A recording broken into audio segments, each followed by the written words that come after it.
This government shutdown is different. Government shutdowns happen for like a really dumb, weird reason, which is that there's like no way to do anything anymore. And so one of the only opportunities for there to be power exercised by Congress is during the passing of a budget.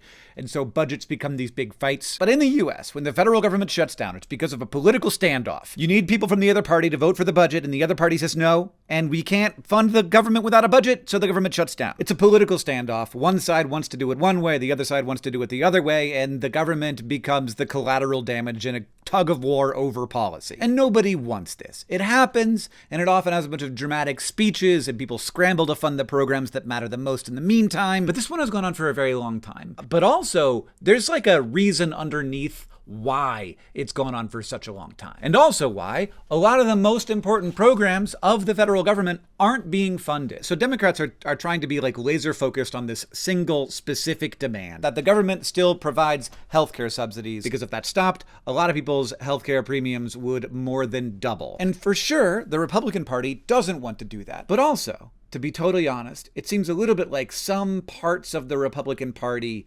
like that the government is shut down. And so there's like an asymmetric leverage thing going on here where the Democrats really want one thing changed and they really want the government to come back, and the Republicans don't want that one thing changed and they kind of don't want the government to come back. Now, I think that the government will eventually come back. This is very dumb. But it's weird that it seems like some people are like kind of pro shutdown, because shutdowns are deeply unpopular. They cost way more money than they save. They hurt real people. They hurt politicians. They hurt political parties. I was talking to a friend of mine that helps run an organization that helps people get food, and I asked her if this shutdown felt different to her. And she said something that like snapped me out of my analytical politics brain for a second. She immediately answered, yeah, this one feels mean. It feels intentionally cruel. It definitely feels intentionally intentional. Like, you might not be surprised to hear that ICE is still funded during the shutdown. But you might actually be surprised to hear that SNAP has been funded during previous government shutdowns, which indicates to me that it can be. It just isn't right now. SNAP helps feed over 40 million Americans. That's more than 10% of America every month. It is efficient, it's targeted, it does a tremendous amount of good for a relatively small amount of money. More than 80% of SNAP recipients are households with children. In every previous shutdown, SNAP has been protected, and this time, the benefits are just gone. Starting November 1st, people on SNAP are no longer getting help with their groceries. The U.S. Department of Agriculture, which runs SNAP, actually has billions of dollars in contingency funds that they could use to keep SNAP going for at least another month. They've done that in previous shutdowns, but they're not doing it in this one. And I think the only person who could have made that decision is the person who has consolidated so much of this country's power around him. The USDA could fund SNAP. Governors could fund SNAP with state funds. Congress could fund SNAP with an emergency measure. And there is a faction in American politics right now that is especially aligned with the Trump wing of the GOP that doesn't just want to cut government. They fundamentally distrust it. They see large parts of it, especially social programs like SNAP, not as a solution, but as a problem. Still, other parts of the government are a deep state, an unelected bureaucracy that opposes their power. And if you believe that, then obviously a government shutdown would look to you like maybe a bit of a good thing and maybe an opportunity. When talking about whether federal workers would receive back pay, Trump said there are some people that don't deserve to be taken care of. He has selectively suspended infrastructure spending, targeting only blue states. And in that vacuum, we ask food banks and volunteers and nonprofits and churches to step in, which they do heroically. But from what I have heard from people who I've talked to in this space, they simply will not be able to fill that gap. And of course, the communities with the least are going to be the ones with the least capacity to bridge that gap. Cutting off SNAP hurts the whole country. It hurts retailers, farmers, grocery stores, because it's a very efficient program. And to some people, I think that feels a little off. Like, it might seem like this should be local. It should be community-based. It should be local food banks. It should be churches. It should be Meals on Wheels. Maybe they should be doing all of this work instead of some big, giant federal government bureaucracy. But the more I talked to my friend about this, the more I felt like, oh my God, SNAP is actually a really amazing program. And I also realized, you know what? You know a lot more about this than I do. And she, honestly, unsurprisingly, dropped everything and was like, yes, I will come and talk to you on the record. So everybody, here's Jeannie Hunter, Tennessee Regional Director of the Society of St. Andrew. I have told people what you told me when I asked you if this shutdown feels different, but I, just in case I was putting words in your mouth, does this Shutdown feel different? It does. It feels a lot meaner. It feels like they're playing chicken with people's lives. Because, and I did not know this until you told me, but SNAP has in previous shutdowns been funded. Yes. And do you feel as if it that could have happened at this time? Oh, it could, absolutely could have, yes. What are some of the mechanisms by which it could be funded? The USDA has the money to put out there. It's often just kind of a contingency thing that's like, we're not going to fund the government except SNAP. And they just, for whatever reason, didn't do that this time. And also, it's not usually this long. A shutdown Yeah. isn't usually this long, so it doesn't hit the new month. I have gone into a bit of few of the reasons why I feel like this shutdown is extra long, but it feels a little bit like, a lot of people don't seem to think that the government is good anyway. Right, right. And so why would the government being shut down be bad? Do you want me to answer that? Okay, No. yeah, good. Jeannie and I go way back. And I, just so you know, Jeannie, you can say whatever you want as long as it's not going to get you in trouble. Okay. Jeannie, so tell me what you do. What is the Society of St. Andrew? It was founded by some folks that thought they could end hunger by starting a farm. They realized very quickly in talking to other farmers that there's all this food going to waste. It's just not pretty enough. It's like, Right. Yep. got weird colors, or it's crooked, or it's not crooked enough. It's a banana, all these things. Like, it has to be just a very Yeah. precise. And so there's tons and tons of food going to waste at that level. And so we, Society of St. Andrew, started collecting that food and sharing that with folks Right. that could prepare it into meals or hand it out to families who need it. Lots of food pantries. We try to stay local. And so you're at farms sometimes, you're at grocery stores sometimes, you're at processing Yeah, plants. sometimes we're out in the field and picking what's left behind after the original harvest has happened. Sometimes we're at processing plants where all the pretty sweet potatoes are on one side and all the ugly sweet potatoes are on the other side, and we take the ugly ones with us because they're just the same. Sometimes we have some grocery stores, normally the mom and pop kind of independent grocery stores. Yeah. That's very cool. Good work. And so you know a little bit about how food works in America. SNAP is the thing that, am I correct? It is the largest way in which people who need food Oh, yeah. assistance get food assistance. Yes, by a long shot. For every one meal that is delivered to someone by a food bank or food pantry or whatever, 9 meals are donated through SNAP, Oh God. So supplied that by panics SNAP. me. That makes me panicked. That Yeah, you gave me a panic. I'm sorry. Because that's not like, that might seem like, okay, so we have to spend 9 times more money on the food pantries, but that's not it. Like that, No, it's because you more than need that. 9 times as many employees and 9 times as many trucks and, And nine all times that stuff. as much space for the Right. food, and 9 times, Refrigeration. like, that's the thing about Snap. It's almost like, here's an idea. It's Let me hit you with incredibly an idea. efficient.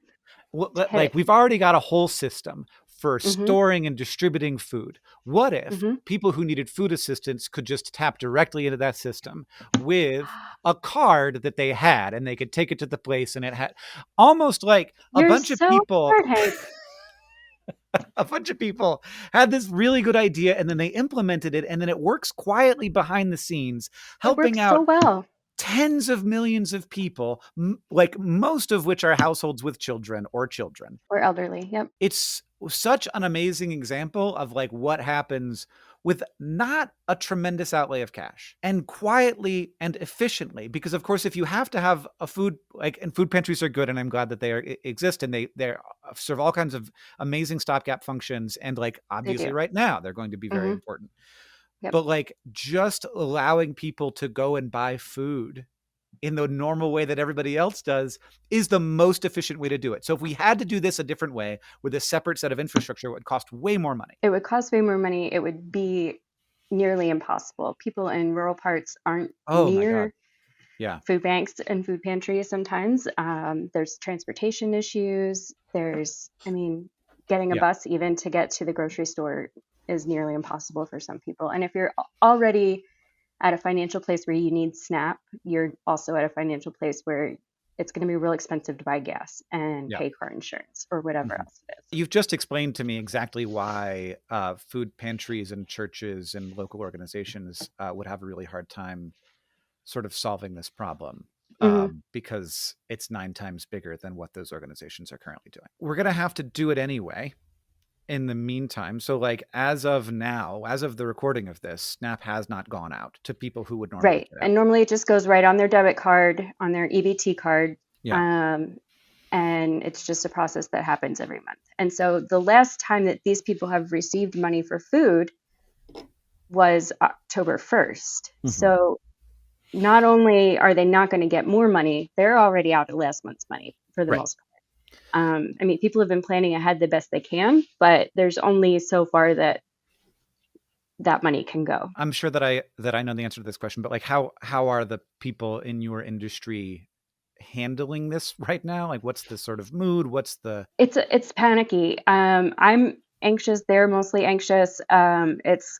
We there's still some part of me that like hopes and believes that this is all just a bad dream and a joke, and like Ashton Kutcher's going to jump out from somewhere and be like, gotcha, and this isn't real. Yeah, right now we're just trying to rally as much food and as many volunteers. I spent all day yesterday calling and texting and emailing farmers to try and see if we can get out into any fields, but it's already the time of year where a lot of that food is already gone. So let's do it early. What are if like Catherine and I are looking at our, charitable giving and we're like, okay, let's move some stuff forward that maybe we were going to do next year. Let's do it now. What would be the best spends for us? What would be the best spends for people watching? Right now, the best bet is going to be the Feeding America food pantries. They're mostly funded by the federal government, but they also do a lot of fundraising on their own. So they're nonprofits and government entities kind of at the same time. They are the biggest and probably most efficient. Most smaller food pantries buy food from the Feeding America food banks. So some states have passed, their governments have passed some bridge funding. Right. So that is a thing that can happen. Apparently Louisiana has done it. Yeah, Virginia has. I think California did like a partial amount for 2 weeks worth. There's definitely a lot of options. A lot of people are saying it's not possible for whatever law in their state or whatever. But you know what? We elected you to be a leader, not somebody that's just going to sit around and be like, oh, I can't do that.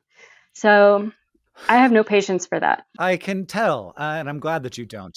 Is there any pattern here? Are there some states that are having a harder time passing bridging funding for any particular reason? Well, you made a face like there is a pattern. Of course there is. And of course it's by party. And okay, it's party based. Gotcha. Of course it is. Yeah. But I mean, even Virginia, they have a Republican governor, so I don't know. Yeah. Some people, honestly, it's chicken shits versus not. It's chicken shits versus not. You heard it here first, everybody. It's people who are too scared to rock the boat versus people who are worried about the health of the people in their district. Gotcha. One thing that is happening here is that SNAP is becoming visible, in which it is in a world where it is usually invisible. That's true. And that is making me appreciate it for the first time in a long time. Like I just kind of don't think about it because it's just a system that works. Yeah. I think that so much of the things that we do as a country are invisible. It just reminds me the number of times when we've like hit a problem and been like, okay, like let's do a solution, and then that solution just sort of fades into the background. Yeah, because it's working. Super freaked out by this question. Okay. But what does it look like if this goes on for another month? If this goes on for another month, that means people aren't going to get their EBT cards. They're not going to get money put on their EBT cards on November 1st, tomorrow, and they're not going to get money put on their EBT cards December 1st. So that's and remember the last time they got money on their EBT cards was October 1st. So we're coming up to the holidays. First of all, kids are going to be out of school during that time, and so they're not having the lunch meals that they would normally have. It's bad. I mean, and it'll be winter, so there's not a whole lot of extra out in the fields for people at that time of year anyway. So it's scary. At the same time, there's an economic impact to everybody that would normally be shopping at grocery stores isn't going to be shopping at grocery stores with their EBT funds. How many people is that not spending money at the grocery store? So that affects the food industry, which also then affects the farmers. So it's a big cycle. I mean, or they're spending money at the grocery store that they're not spending on heating, or they're spending Right. money at the grocery store that they're not spending on Yeah, gas they're or making horrible choices like yeah. medicine or food and rent or food, and that's just an excruciatingly stressful way to live. I think everybody's kind of like, no, this won't really happen. There's some denial. I will put myself in that camp. I was Me like, too. okay, well, like Snap's not going to happen, but like we're going to get there before we hit the first. Right. Surely. Surely. But now we're No. here. So what we're going to get in the meantime is probably going to be like a lot of overlapping, inefficient Yeah, a lot of stopgaps. people are going to step up, I hope, which is wonderful. It will be here and there. It'll be slapdash. It'll leave some places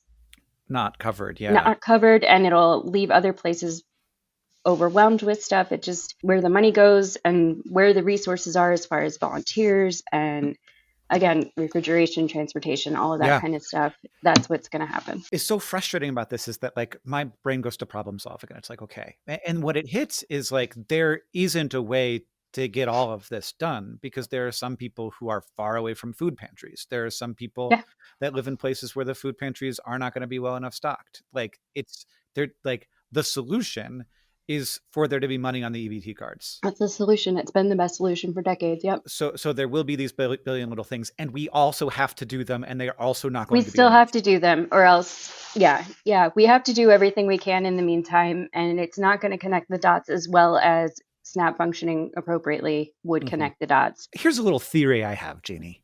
Uh-oh. We don't understand how many Americans there are. That is true. There's just a lot of us. There are a lot of Americans. And we kind of think that it's like like we can't get our heads around it. We can't get our heads around like in order to feed 40 million people, it costs a lot of money. It costs $100 billion a year. And getting to $100 billion a year, the only way to do it is with a little bit of tax revenue. A little But bit. if you get a little bit of tax revenue per person, and there's a lot of taxpayers, then you can do it. Yep. That's how it works. It's so good. It really is the best way. And I think also you said people don't know how big America is. People also assume that everybody else in America looks like them. And I don't mean like racially or whatever, but like that they have the same background and the same they don't have any imagination about what it's like to not have those resources or to live in a place that is completely culturally different, even though it's still in America, and doesn't have, you know, any of the other safety net stuff that people have. So there's just very little empathy because there's not a lot of imagination there. Sometimes we think that a person who is on Snap right now has been on Snap forever and will be on Snap forever, but a person who was on Snap once doesn't really count as one of these people. And like 10% of Americans, more than 10% of Americans are on Snap right now, but like more than 20% of Americans have been on Snap. Busting in real quick here, there's a study, a likelihood of using food stamps during the adulthood years that showed that between the ages of 20 and 65, around half of Americans will at some point in that period be in a household that uses Snap. If you are an American, it is slightly more likely that you will be on Snap at some point in your life than not. Which goes to show, I think, two things. Number one, it's totally normal to get these benefits and you should never feel weird about it, whether you're going to a food bank once or using Snap for years. And number two, these systems are really good and they're really helpful. And I hope that they are popular. And I'm not even going to look it up because if it's not, I'm going to lose hope. Okay, back to the conversation with Jeannie. Already that system was fraying because food prices go up faster than SNAP benefits have. And also with the government shutdown, people who were applying for SNAP aren't getting it. All of the funding that was cut to food banks and food pantries earlier in the year. And then you have all the people that were fired from the government earlier in the year and throughout the year. And then you add on the people who aren't getting paid because they work for the government now. And then you take away all the SNAP funding, and it's just it's bad. Well, we know the problem and we do not know the solution, but we know what to do, which is that there's going to be a billion little things, and even there's though going they to be are a not going billion to little solve things, the whole problem, they are going to solve a person's problem. Yes, yeah. Go to your local food bank, go to your local food pantry.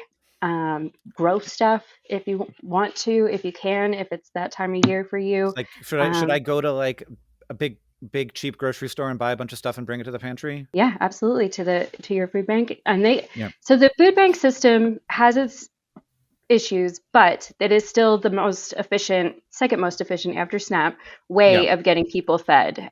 They know where the smaller food pantries are. They know each food pantry's capabilities as far as storage or whatever. Hmm. Um, they Gotcha. can handle large loads and large donations by distributing them to a bunch of their smaller people or smaller partners. You can be any size human and get food. Um, yeah. So the uh, best. So honestly, probably the best thing is cash gifts to food Cash is banks. good. Yep. Okay. Cash is probably best.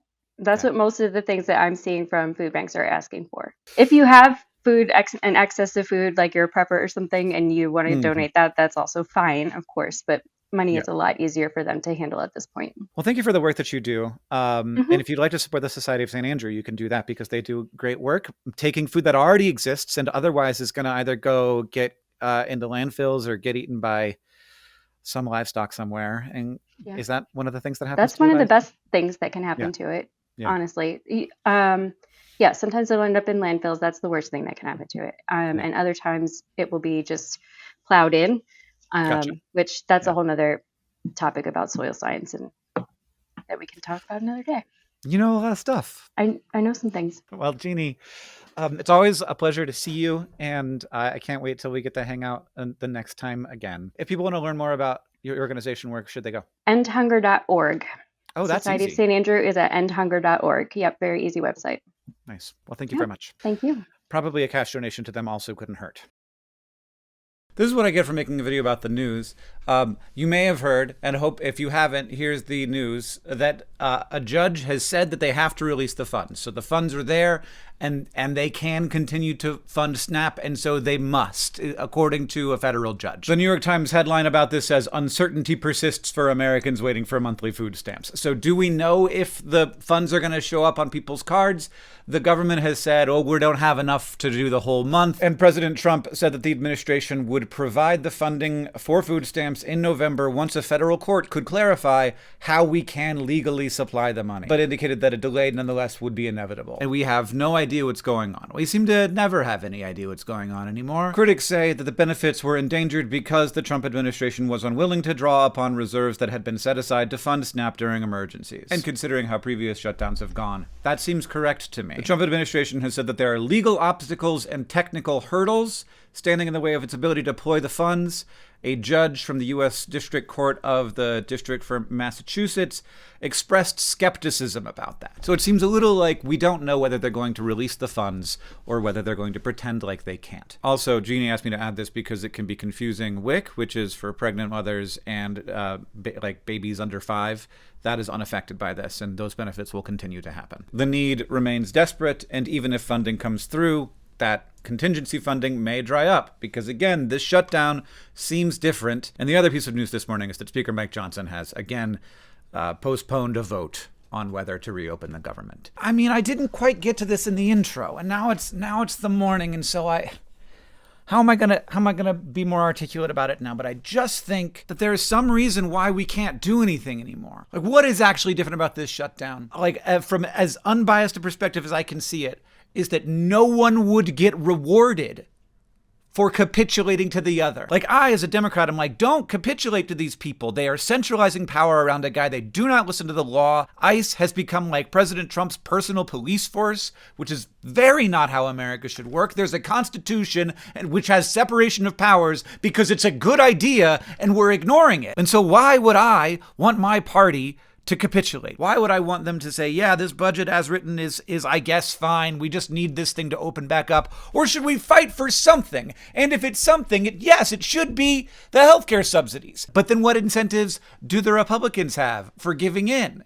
Nothing. President Trump says he sees this shutdown as an opportunity. Everybody knows that if you cross President Trump, there's a really good chance that you're going to get primaried, and that's going to be miserable, and you might lose. It's like they want nothing to work. It's like they want people to lose faith in the whole system, because if you lose faith in the system, then maybe one man can fix it. I know that a lot of people don't see it that way, but it just feels exactly like manipulative boyfriend behavior. Like, I have to destroy your relationship with everything so that all power can flow through me. And I really hope that this blows up not just in like the sort of MAGA sphere's face, but in everybody's face.